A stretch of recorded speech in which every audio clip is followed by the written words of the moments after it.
So today I'm with Lara Eyre, who is a junior strategist at RAPP, and I'll be asking her a series of questions about her work in the marketing industry. So Lara, the first question I would like to ask you is, how have you got to where you are? So I actually found advertising and marketing when I was about 15 in GCSEs. I was doing like a project and I ended up really liking what I was doing. I had to make like an ad for a perfume or something. And it was the first time I sort of researched a particular career, and I ended up finding creative copywriter. And I found out all about like the advertising industry, and that was when I really was interested.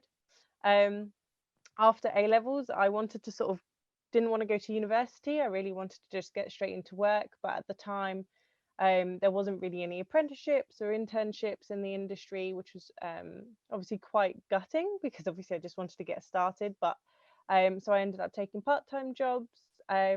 And then in 2020, last year, I managed to get into bricks and finishing school, which helped me really like develop and find out more about the industry. And this is actually where I found out that actually strategy was more for me rather than being a creative. So I managed to get contacts, I managed to continue developing and networking, and then I managed to get this role at RAPP. Nice. Okay, thank you. So why did you pick the marketing industry? So it was, like I said, it was one of the first industries and the first careers that really did interest me from the start. I was always with a group of people who always knew what they wanted to be, but I was one of those people that wasn't sure. Anyway, so marketing and advertising was the first one that really interested me. And it was just lovely to see like the creative aspect come together with all the psychology aspects of it. So um, it's all about making things that people will recognize and notice and remember, which is really quite interesting for me. Like I just quite like the idea of creating something that will go wide and will be seen by many, like millions potentially of people, and just really try and attract them, which is kind of just really interesting to me. Nice. So you mentioned talking about people. So that leads in nicely to the next question, which is going to be, what motivates you in your role to make you come into work every day? Yeah, interesting question. It's so I've always liked the idea that work will be something different every day. So education sort of started getting a bit mundane for me, and I just sort of thought it's always the same thing. I'm seeing the same people.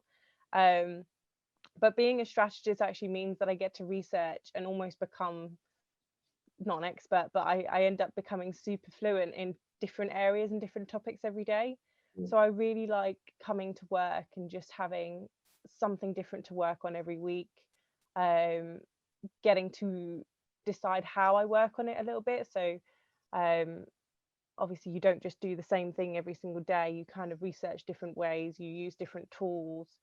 So it's more about the difference and also just finding out really interesting facts. Like you come across these interesting new statistics that you just didn't know before, and it's really quite interesting to develop your knowledge in that way. Nice. So you did mention how every day is different, but it's funny you say that because the next question was, what does a 10-year-old typically look like? So what would Yeah. you be doing a day?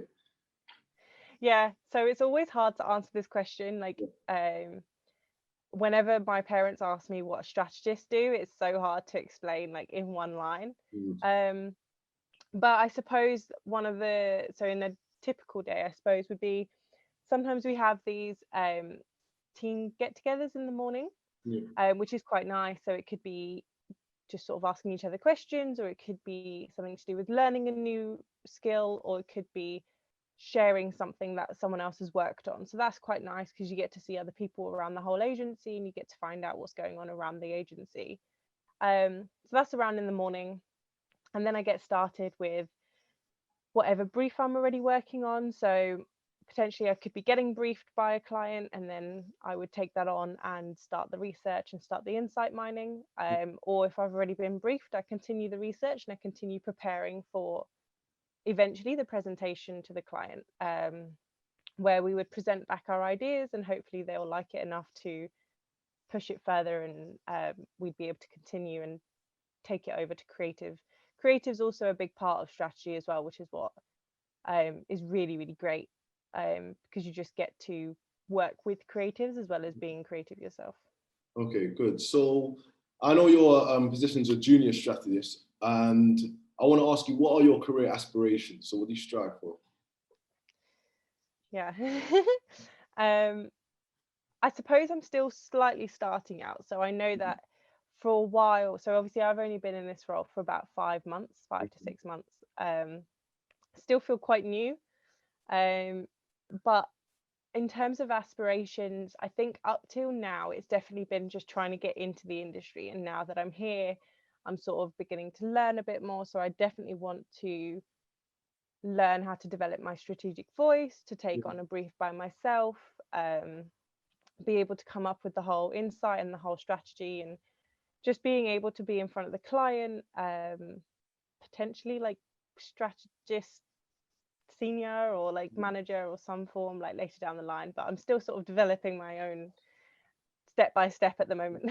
yeah, exactly. Okay, good. So do you feel like you're making a change in your role? Making a change, I would say so. I think with RAPP specifically, they're really great at making sure that everyone kind of has a voice. So it's like no matter what so if I've got junior obviously in my role, but they still will ask me for my opinion and they'll still definitely take it on.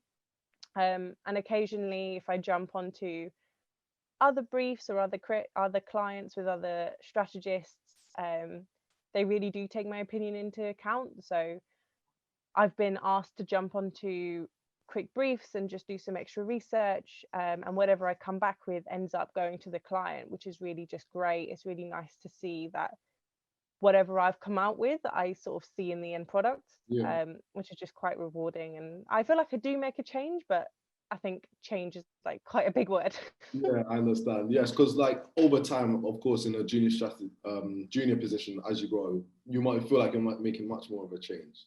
But Yeah, yeah. yeah, exactly. So it says, is your role as you expected it to be when you first started? Um, I think so. I think I'm still sort of learning about it and I'm still sort of taking on different tasks every day. So obviously as I develop, I'll take on different tasks anyway. Um, there's definitely a lot of researching. Like I think there's the data side of things, which I don't really do. There's other people who do that. Yeah. But there's definitely the research. Like it is a lot of desk research. You're looking on Google a lot. You're looking at different tools online. I think one thing that did surprise me was how many tools there are out there for advertising strategists. It's like there's so many different things to use, so many different ways to find out statistics and to find out facts about people. Um, so there is a lot of research. I don't know if I'm shocked by it or if I'm just sort of like developing and sort of understanding what my actual role is. Like I said, I sort of explained to my parents that I just do a lot of research. Yeah. Okay. So the final question I'm going to bring you to it will be, what are the biggest challenges that you face at your workplace? Um, well, as I've only been here for about 5 to 6 months, it's still been quite short. So I haven't faced too many, like luckily and gratefully, I haven't faced too many challenges. I Mhm. think one that's definitely I've felt recently is that I started remotely, so I haven't actually really worked with anyone in person yet. Yeah. I haven't actually even been to the office, like I haven't really worked in an office yet. So that kind of was quite hard to really build the relationships that I'd like to build with the people that I work with. Don't get me wrong, like it's been really, really lovely, and I do work really well with my team. I am looking forward to working with them in person. It's been quite hard to just whenever you're on a meeting and then you just shut off, you don't see anyone else, you Yeah. just sort of see yourself and you just have to get on with it. Whereas I know that in person it's a bit more, you can talk to someone, you can ask them a quick question. um so that bit can be quite difficult because also as a junior as well, I'm trying to learn from everyone else, Yeah. but it's quite hard to learn from everyone else when they're not with me in the room. Yeah. So I would say that's probably the biggest challenge at the moment. Yeah, okay, that's fine. Thank you. So that's all of the questions done. So thank you for doing this today, Lara, and see you next time. Bye-bye.